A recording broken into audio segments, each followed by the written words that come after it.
get boom, boom, boom. Gotta get boom, boom. Thank you. Gotta get boom, boom, boom. Gotta get I have buttons pushing, but nothing happening. Well, first of all, I wanted to say, look in your bags for the little squishy owl that you have. This is Ermy's mascot. And while they're getting my slides up, I want to tell you a little story about the ironic fact that I am now with a company that has an owl for a mascot. The people that work with me know the irony of this. Probably for 20 years now, I've been collecting owls. And when Ermy called and I saw the logo, I thought, well, this is just inevitable. I have to join this company because I have, how many do I have? Anybody want to shout out? I have 30 or 40 in the office. From a lifetime of collecting owls. And my grandmother is the reason.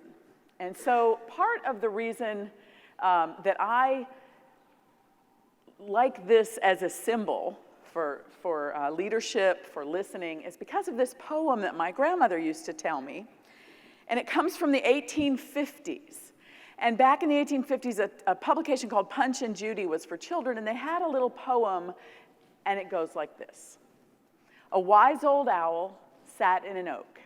The more he saw, the less he spoke. The less he spoke, the more he heard.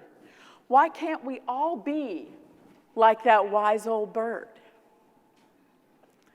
Now, that's a lesson in listening, and it's a lesson in communication. And we're going to talk a little bit about communication here in a minute, and about why I chose animals, birds, dogs, cats, horses, as the topic of my leadership book, because of the lessons that I have learned from my animals over the years. And to start that, I would like to have you guys stand up for me so we can do a little survey, if you don't mind. It's after lunch. We need to get up anyway and move around a bit and stretch out that lunch that was so wonderful that we just had.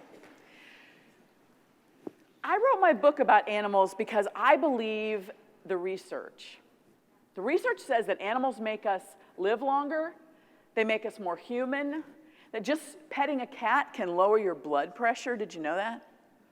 Therapy animals are brought into hospitals and children's homes all the time. And so when I wanted to write about leadership, I wanted to do something that was close to my heart, and I've had lots and lots of animals.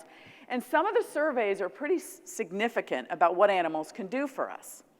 And one of the things I read was about how many Americans have had pets. And I'm going to see if it bears out in this room with you. If at any time in your life you have had 2 or more pets at the same time, would you sit down for me, please?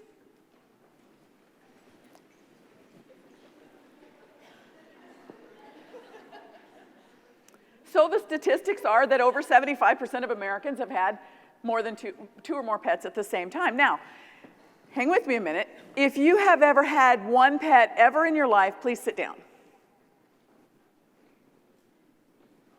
Wow. 1, 2, 3, 4.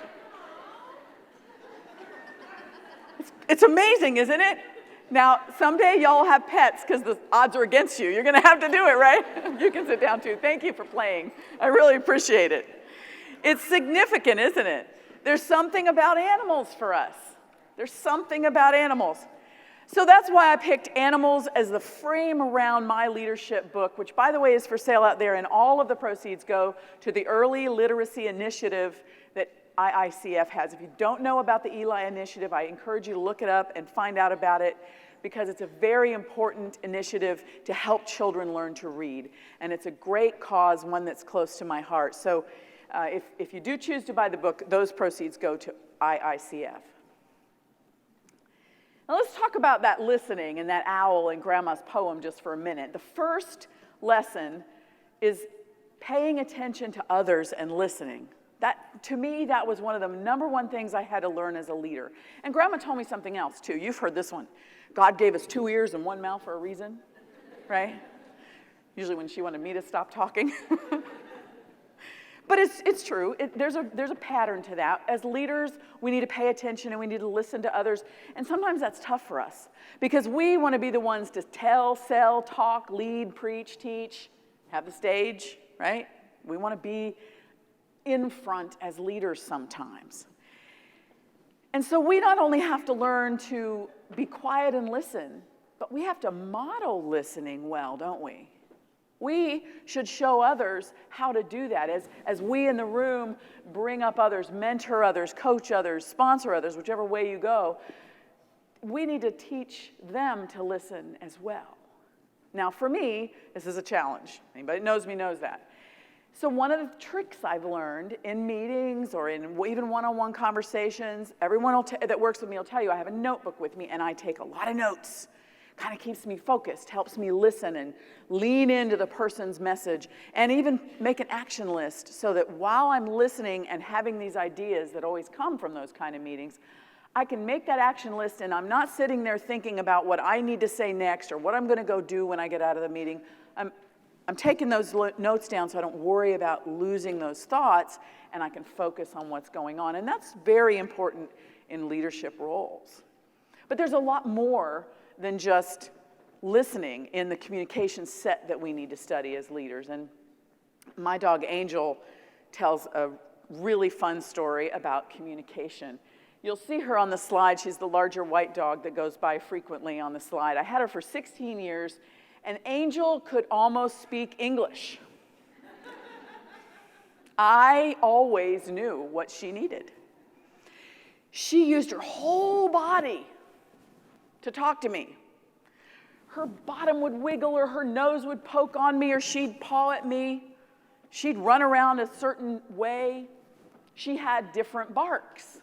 She used the sounds that came out of her mouth, even though they weren't words, obviously. She would bark or whine. She had 10 barks and 20 whines and some grunts and some groans and a bunch of growls. That was Angel. And she could tell us, whoops, I think I just turned it off.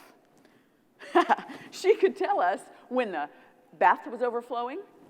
She could tell us when a cat was locked out in the cold. She would come let us know when the water dish was empty, and if it was 9 o'clock and you weren't in bed, she came and rounded you up. It's time for bed, what are you doing? Our body language matters too. There's a study out of UCLA that most of you have probably heard of that says that 55% of the message we convey to others is done through the visual effect of our body language. And 38% of the message we convey is done with the tone of voice, the vocal quality. And only 7% of our message comes from the words we choose. And I say choose deliberately, we choose our words. It's worse on the phone and email because you lose the visual and then even the tonal, vocal quality of the words when you use email. I think that's where emoticons come from. We're trying to show what we're thinking in those messages. So, one of the things that has happened because I have so many animals that's a great demonstration of body language matters is when one of the dogs would come in from the horse pasture having rolled in the horse piles. That's more times than I can count that's happened. Ew, you just stink. You need a bath. Oh my goodness, that's disgusting. What did my dog hear when I did that? Mommy loves you.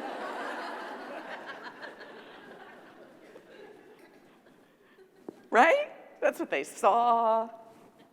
Now, unfortunately, it goes the other way too, and I was in a meeting one time where it was a big square table and my boss was right behind me and I was facing the other way, reporting to all the managers in our organization, and he's behind me going like this. Eyes closed, hand rolling motion. Where's my credibility now with the people I was reporting to who are watching the boss do this? Time for me to move on. I found a better position. I'm in a much better place now. But you know what? He probably never even realized he did it. Unless you're aware of these things, you might not realize it. So think about how you're presenting yourself when you're in those situations. Good communication always involves asking as well. Asking what other people think is so critical. What do you think are 4 of the most important words in the English language? I really think it is. It matters. Find out what people think. Ask their opinions. Listen to their answers. But sometimes, when you're having to communicate a message to someone else, it's scary.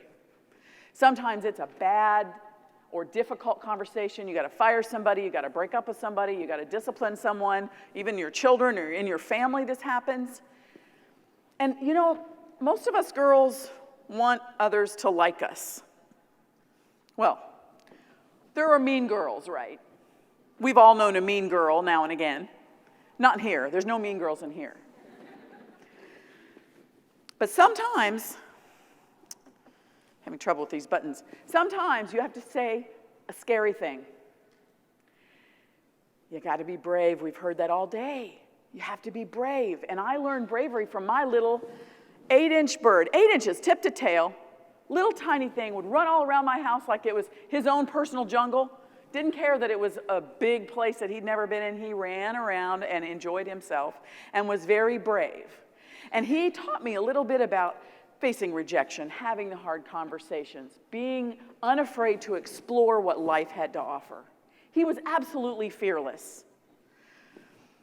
But it can be intimidating, and when you do ask for what you want, when you do press forward, you can be called names. We've talked about that a little bit. I've been called names I can't repeat on camera. By the way, by a guy who was later fired for sexual harassment because I was brave enough to go to HR and report it and put it in writing. It was my second time to be sexually harassed. The first time I was young and kind of dumb about it and didn't do anything. The second time he did it in front of a client. Can you imagine? So I said, done. And you grow from these scary things. You become stronger when you have to do these things, and they're worth it to do. Napoleon, the little bird, taught me about fearlessness. But bravery doesn't always come out as bravery. Sometimes it comes out as mean or cold or heartless. Sometimes we get hurt. And I think that's where the mean girl stuff comes from. I think we get hurt, and so we get hard and we get cold. And we put up that wall. And I'm going to ask that you not do that. Be brave and be bold, but stay kind. Don't get hard. You don't have to. Kindness counts. Your employees care about you being kind to them. Your bosses care about you being kind to them.